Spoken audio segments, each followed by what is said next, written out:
seen as some of your biggest challenges here this past school year? I know COVID was still hanging on.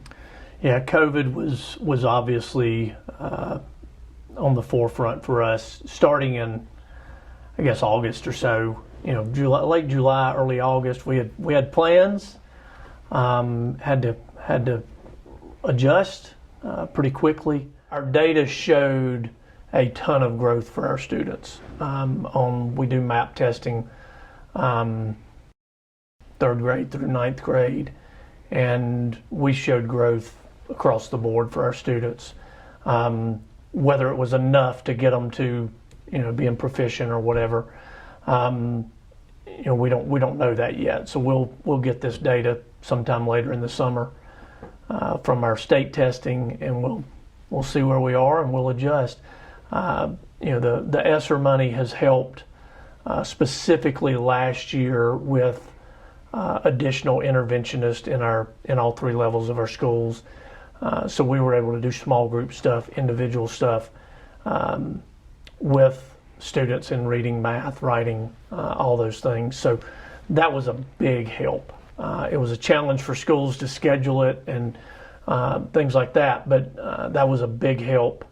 And we will keep those interventionists at least through the next 2 years with that ESSER funding that we have. So we're excited about that. One thing with recruitment, we got out earlier with recruiting teachers than we probably ever have. Probably mid-February, we were looking for teachers for this school year. Our board was very supportive of us going ahead before we even knew about budget and things of that nature to replace people who were leaving, retiring, and we actually added positions this year for the first time in a few years. So we were able to get a lot of folks on board really by the end of March for the coming year, and we're in good shape. We feel good about where we are with teachers.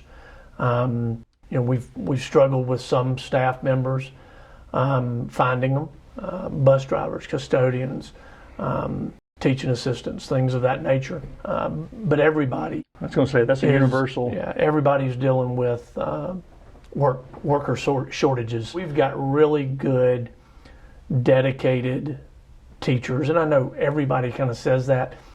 Anderson 4 is such a small little place. The people here like this small environment. They like their schools small. The teachers love their small schools. Our principals are outstanding. So I feel like I'm the beneficiary of something really, really good going on here, and it's because we've got such great people.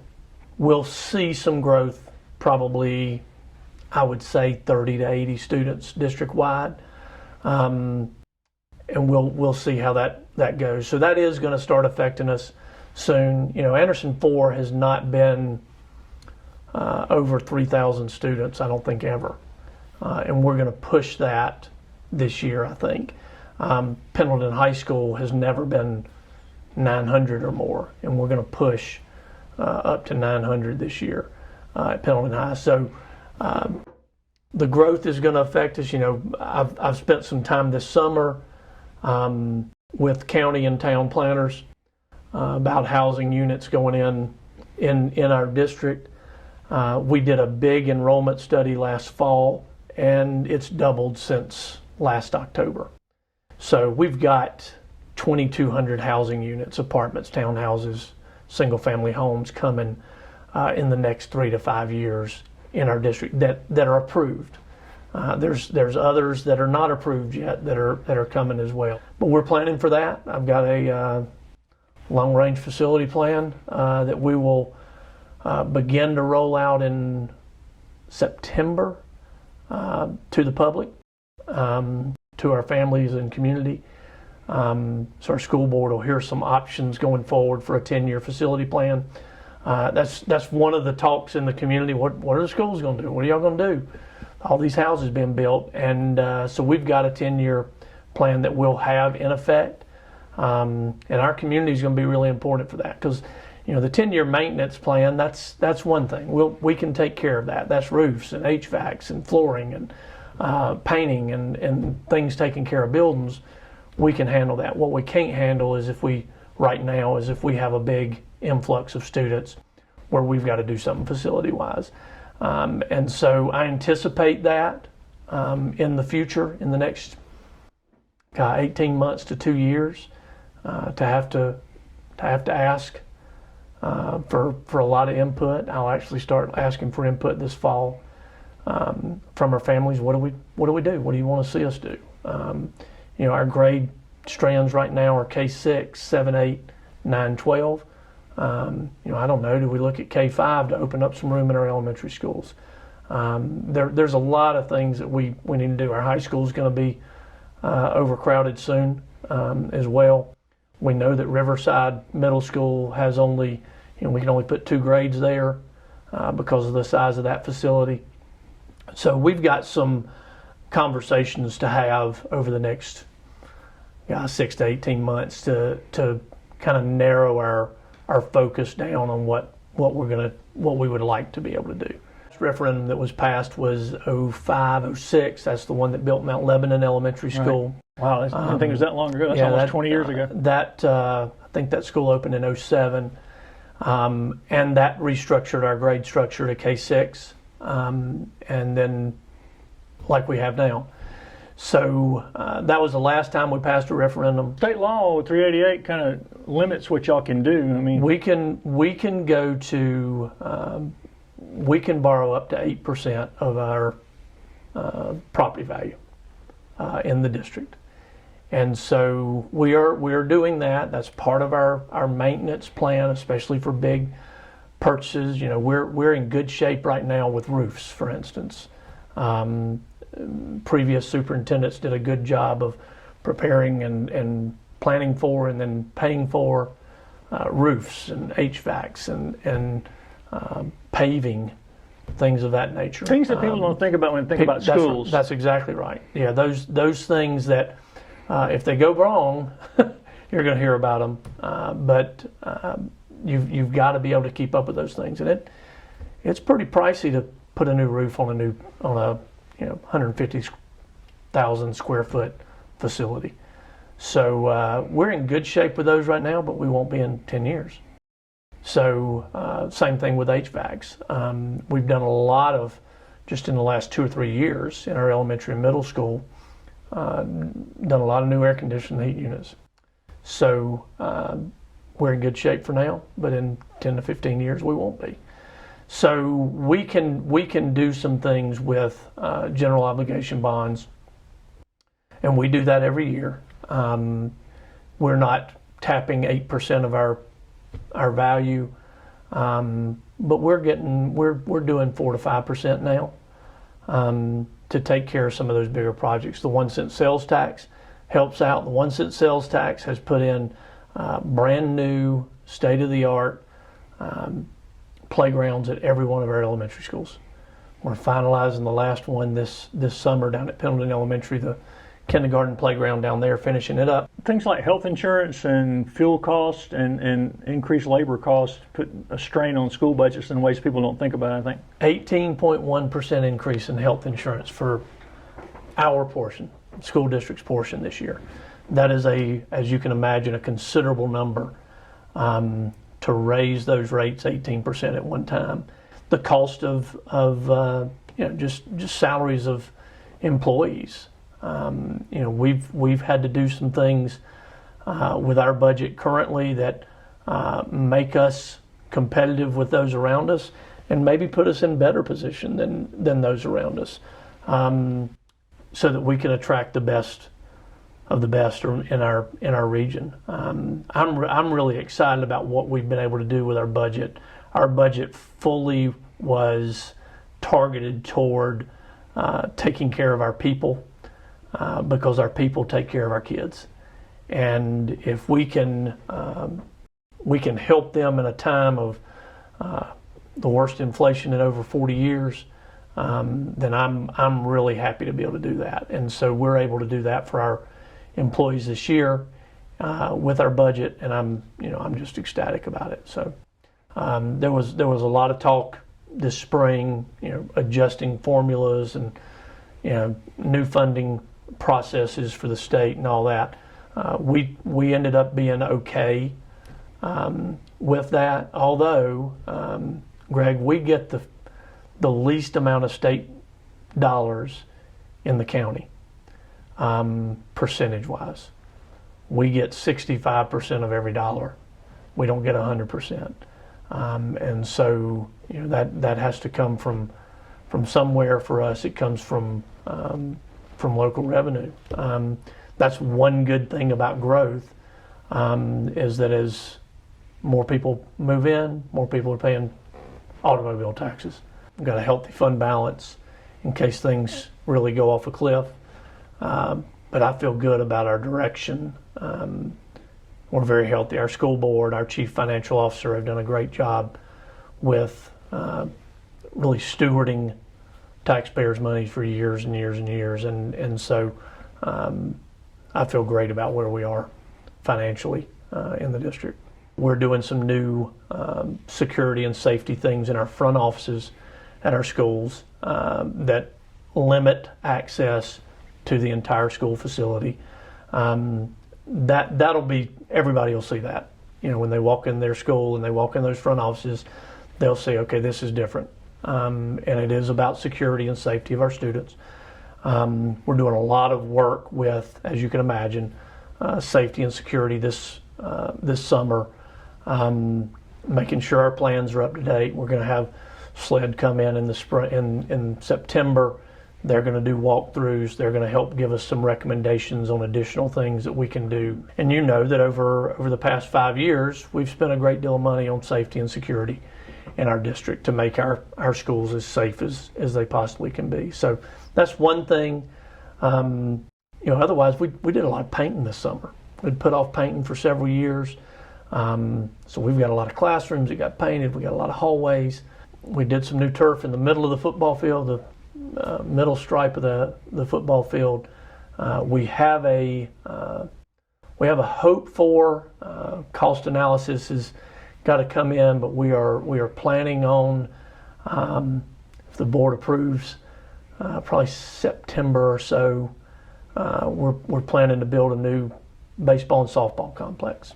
To the, I would guess that's to the south of the campus off Bosco Bell. So that's something to bring those two facilities up to date, and also give us some room where the baseball field currently sits. Give us some room for parking. That's a need, especially on Friday nights in the fall and big events at the high school.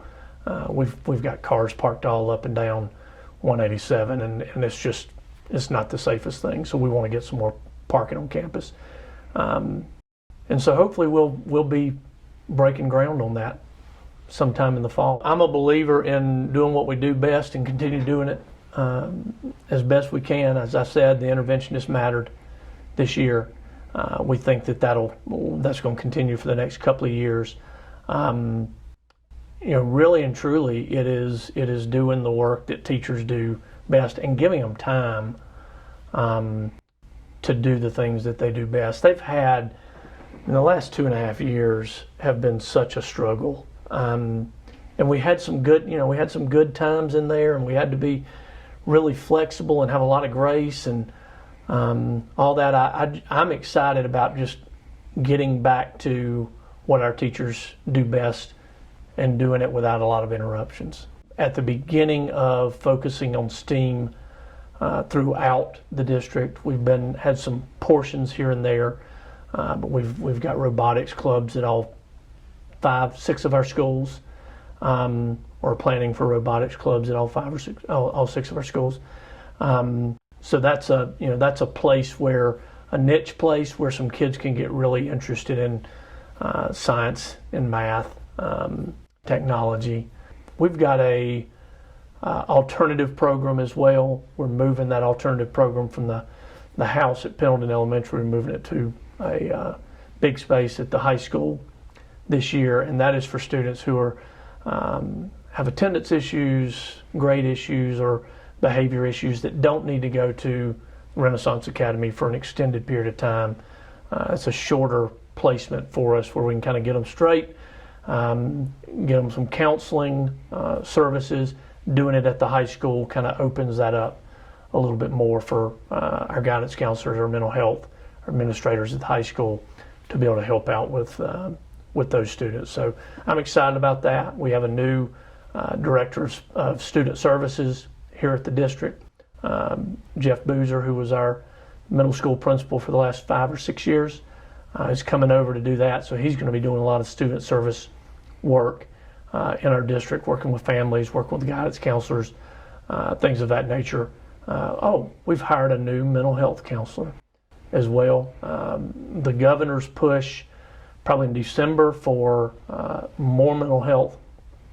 We're still contracting with AOP Mental Health Services, and the county board has mental health services, but we were able to hire our own mental health counselor in-house that'll really help coordinate and communicate with county board, AOP, schools, district. Last year we added in a behavior specialist that was a godsend for our schools at the beginning of year 3 of a pandemic. And so we're excited about continuing with her work as well. How about the continued growth of Anderson Institute of Technology and your work with students there? So our student numbers continue to grow there. We're continuing to encourage our students to get there and to take advantage of those opportunities. We're not where we want to be with our number of students, but we're getting there, and they do a great job. Communication between AIT and Pendleton High School and the district have been really good over the last year and a half or so. So I'm very pleased, and what a great facility for our students to have an opportunity to learn in. Anderson University is using it as part of their new engineering program.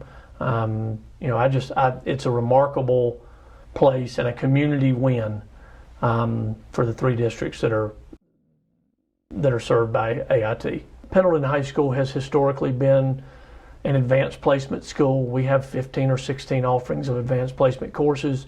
That takes away from some of our dual credit as well. And so we will look this year. We're going to go through a strategic planning update in the next year and a half. So everything's kind of on the board when you do that 5-year plan for accreditation. But everything will be in that we'll be looking at to see what we need to do. Do we need to scale back on some things? Do we need to promote other things? What I really want, Greg, is I want us to help our kids and our families. I want them to be able to dream big, and we need to be able to help educate them about what dreaming big means, because it's not the same thing for every kid. Some of our kids are going to go and gosh, I hope they go work at Arthrex for 30 years, because what a great company, what a great facility right here in the heart at Michelin or at Sunbrell or at Milliken, or some of them are going to find a career at Buc-ee's, but there's going to be others that find a career by going to tech and learning a trade or preparing for what their next step is that way. Some of our kids are going to go to 4 years and they're going to get a professional degree and be engineers and lawyers and doctors and nurses and everything in between, and teachers. We want to be teachers. So we want to provide those opportunities and get them to know what those opportunities are right here, but outside of Anderson 4 as well. So I want our kids to learn to dream big, and I want them to be able to achieve what their dreams are. So that's our focus for our students. So I'm really excited about the future. I think as I said, I really feel like the beneficiary of a school district that is one of the best in the state.